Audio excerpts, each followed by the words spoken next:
we are going to discuss about conflict management. Conflict. The word conflict is derived from the Latin word configere, meaning to strike together. Conflict in psychology happens because of the arousal of two or more strong motives that cannot be solved together. A youngster, for example, may want to go to a dance to feel that he belongs to a group and does what his friends do. For an adolescent in the Western culture, that is a strong motive. But the youth from India who happens to study there may be a clumsy dancer and sensitive to the real or imagined ridicules of his fellows. Therefore, he also has a motive to avoid the dance to escape humiliation. He is in dilemma. Whether he goes or stays, he will experience distress. Psychologically, a conflict exists when a reduction of one motivating stimulus involves an increase in another, so that a new adjustment is demanded. Conflicts are not all equally severe. They vary, and it can be a conflict between two desired gratifications, as when a person has to choose between two attractive and practicable issues or things, may lead to vacillation, leading to severe or mild conflict, which depends upon the issues or things in his perspective. A conflict between a need and a fear, or between two dangers or threats, may also be intense and can usually be more disturbing. How can we define conflict? Conflict, according to some other thinkers, is a condition of incompatibility of interest or values. In the words of Jesse Bernard, conflict is one which arises when there are controversial and mutually exclusive goals or values pursued by different closely placed parties. For instance, two persons standing for the common post, class representative. We have conflict, right? According to Kenneth Boulding, conflict exists when any potential position of two behavior units are mutually incompatible. There may be a conflict of values when you are pressurized to take any action that may be against the value held by you. The conflict that involves intense threat or fear are not solved readily but make the person feel helpless and anxious. Subsequently, adjustments may then be directed more to the relief of anxiety than to the solution of the real problem. Example, a man may dislike his job intensely but fear the threat of unemployment if he quits. A comprehensive definition is given by Park and Burgess, who writes that conflict is always conscious. Indeed, it evokes the deepest emotions and the strongest passion and enlists the greatest concentration of attention and of effort. Both competition and conflict are forms of struggle. Competition, however, is a continuous and impersonal. Conflict is intermittent and personal. Another thinker feels conflict are often at the unconscious level, in a sense that the person cannot clearly identify the source of his distress. Many strong impulses such as fear and hostility are so much disapproved by the culture that child soon learns not to acknowledge them, even to himself. Imagine the cultural stereotypes which are prevalent in our society, like male domination. When such impulses are involved in a conflict, the person is anxious but does not know why. Furthermore, he is poorly empowered to bring rational thinking to bear on the problem. That is, no solution but only acceptance as fate. So, conflicting state of imbalances or not able to accept continues and becomes stressors the source of stress. Therefore, when we talk about the source of conflict, it can be anything which bothers us or incompatible feelings because of issues arising in the family, school or college or workplace, as well as in the social institution in which the individual is related to, like religion, society and culture, and also the individual personality. Issues in these can potentially put the individual in a conflict-like situation. When I say personality, this came into my mind. I thought to myself that I will stop scolding my son who is 8 years old, since I am teaching education and psychology. But when small issues arise with my son, even though I remember my value, I couldn't stop scolding. Afterwards, I feel bad for behaving like that with my son. Many of us have experience like this too. We find it hard to deal with conflict of interest and values. Therefore, one can broadly classify conflict as intrapersonal issues and interpersonal issues. Talking about the types of conflict, decision-making process is not an easy one. Psychologists broadly agree on 3 types of conflicts, and the first being approach conflict. This is one of the 3 major types of conflict described by Kurt Lewin in 1931. You need to make a decision but don't know what to do. You got 2 options and both sound good. Now you need to take your decision. For example, you got a government job to work as a clerk. At the same time, you got a chance to pursue higher education, the course of your choice, which can be more rewarding in the future. Which one to choose? The individual is in conflict. Another one, after completing 12th, you got selected for 2 courses, both are equally interesting. So these are examples of approach conflict. The second one is approach avoidance conflict. Approach means moving towards something and avoidance means moving away from it. It occurs when there is one goal or event that has both positive and negative effects or characteristics that make the goal appealing and unappealing simultaneously. Kurt Lewin introduced the concept referring to the 2 competing forces of positive and negative valence that act upon an individual in parallel. For example, if a person wants to eat ice cream, it's a positive valence, but also wants to avoid fearing diabetic is a negative valence. The third one being avoidance conflict. A conflict between 2 dangers or threat is usually more disturbing.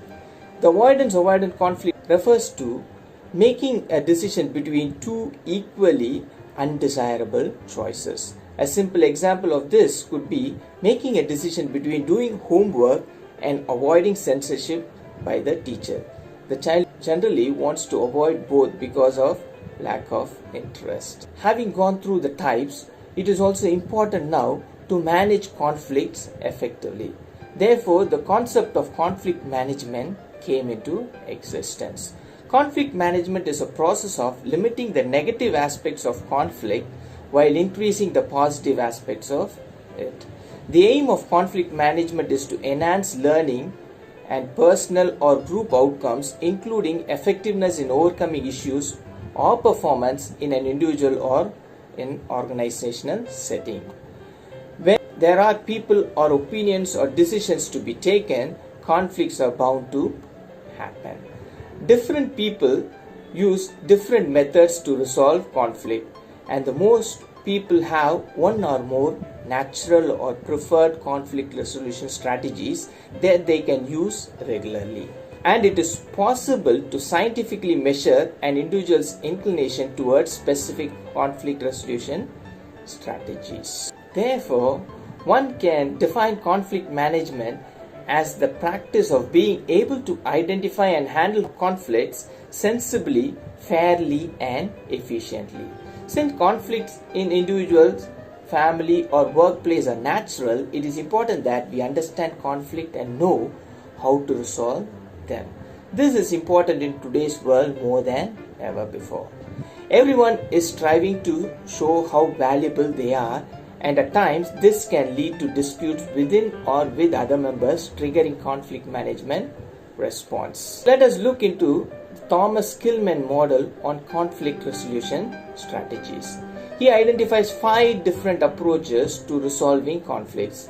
These approaches include avoiding, that is, we try to avoid giving presentations if it is not compulsory. Someone who uses a strategy of avoiding mostly tries to ignore or sidestep the conflict, hoping it will resolve itself or dissipate. The next one is accommodating. This essentially involves taking steps to satisfy the other party's concern or demands at the expense of one's own need or desire.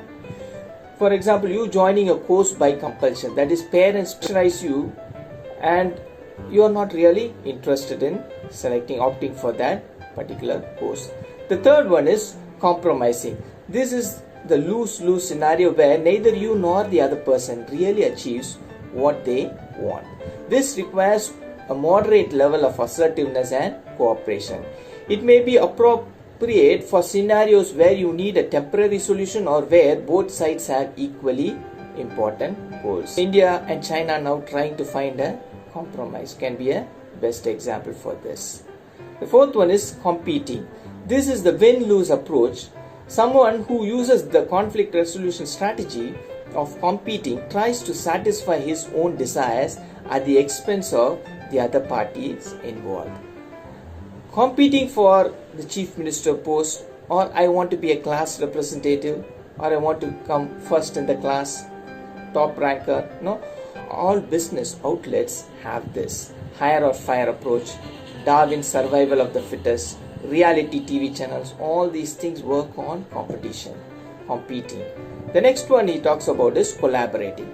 Managers become partners or pair up with each other to achieve the goal of both parties in this way. This is how managers break free of the win-lose paradigm and seek the win-win approach. This can be effective for complex scenarios where one needs to find a novel solution. Using collaboration involves finding a solution that entirely satisfies the concerns of all individual parties. Collaborating between two persons might take the form of exploring a disagreement to learn from each other's insight or trying to find a creative solution to an interpersonal problem. This model presumes that people fall into two dimensions when choosing a conflict resolution strategy.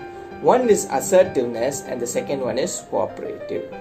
Assertiveness involves taking action to satisfy your own needs, while cooperativeness involves taking action to satisfy the other's needs. Thomas Kilman feels accommodating includes a high degree of cooperativeness and low degree of assertiveness, while competing consists of low degree of cooperativeness and high degree of assertiveness. But collaboration involves an attempt to work with others to find some solution that fully satisfies their concerns. It means digging into an issue and to pinpoint the underlying need and wants of both the individuals. Choosing the right conflict resolution method is very important. Even though you may prefer one of the conflict resolution strategies discussed above over the other, all of these strategies can be used effectively in certain situations. For example, if the issue is minor and won't have a lasting consequence, it may be in your best interest to accommodate the other party rather than to try to serve your own needs. However, if the issue is more severe and will impact multiple people, it may make sense to choose a strategy with more assertiveness. To choose the best conflict resolution method in any given situation, you need to consider several factors such as how important your desires are, value of the issue or person, the impact on you and or others if your desire or not served, understanding the consequences, whether a collaborative or cooperative solution exists. And the last one is the consequence of choosing to be more assertive. Do you have time and energy to contribute? How to improve your ability to resolve conflict is the next big question. Being able to choose and apply the best conflict resolution strategy effectively is made possible by developing better conflict resolution skills.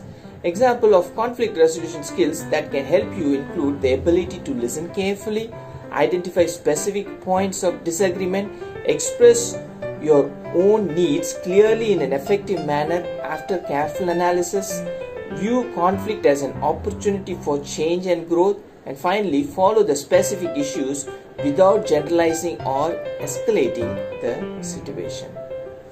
Although individuals may have proclivity towards a specific type of conflict resolution, one is not required to use this strategy in every situation. With time and effort, you can learn new conflict resolution skills that improve your ability to negotiate and resolve issues with others. Eventually, one will be able to select and use the conflict resolution strategy that is best for the situation as opposed to the one that is most comfortable or familiar. From a psychological perspective, vocabularies like thinking, feeling, perceiving, and judging are most commonly attributed to individuals' decision making or conflict resolution skills. Damian Kilman and Danica Murphy wrote Introduction to Type and Conflict, a book that uncovers the conflict management styles associated with each of the 16 personality types. Generally, there are two paradigm personality factors taken into account. First one being how they make decisions, and the next one is how they see the outside world. In terms of decision making, it is governed by two factors. One is thinking, the next one is feeling.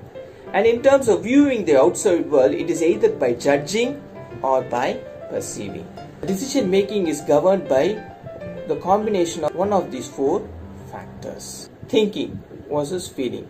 Those personality type who is prone to thinking understand the opinion of all parties, create logical alternative solutions, are firm in their stance and focus on analyzing the situation in a rational manner. And one who is prone to feeling empathizes with the interest of all parties, try to create solution for growth, would rather change than make others change, and focus on accepting and appreciating others in the situation. Judging versus perceiving. One who are prone to judging make decisions based on agreed upon standards, have a clear idea of the outcome, take the necessary time to address issues, decide when to review and don't like to bring up conflict again once it is solved. While perceiving personality, they think of those personality types who are prone to perceiving, use facts, check originality, look into assumptions, incorporate negotiations, actively listen, take breaks, and also seek mediators to ensure harmony. So the four possible combinations of conflict management based on personality factors would be thinking, judging. The first one. If you are a thinking, judging type person, you will handle conflict logically and attempt to reach a solution sooner rather than later. However, you may not take the time to listen to everyone's opinion and might rush into an unstable solution. This might also mean that you ignore the emotions involved in the conflict by considering them to be distracting and impose your thoughts as more appropriate and feasible. The second one is thinking, perceiving personality. This type of person will try to fully analyze all the options and in order to come up with a creative solution. However, he may overlook the emotional needs of others at time or prolong the conflict for too long because of lack of information and will often play the devil's advocate. The third one is feeling and judging type. If you are a feeling and judging type personality, you will strive for peace and a cordial end to a conflict. However, your need to end on friendly terms might lead you to end a conflict too early or be upset by those who try to logically analyze and prolong a conflict. He will seek compromise but at the same time will have views which he cannot modify and at times won't express it to others either. So the last one is feeling, perceiving type. This type will actively listen to all points of view in the conflict and give others an equal chance to explain their opinion.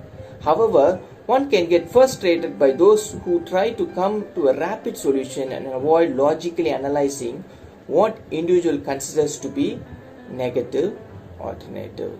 Maybe you might fall in any one of this type, so it is for you to find out. Let me summarize by saying conflicts are part of human lives and it is important to constantly learn to overcome challenges both at the personal and at the social level. It is not that one has to always be successful, but have the personality and equipped with abilities to resolve conflicts in a better manner. This would be the key to a successful and a happy life. Experience is the best tutor. keep learning and work constantly on maintaining positive mental health. Thank you.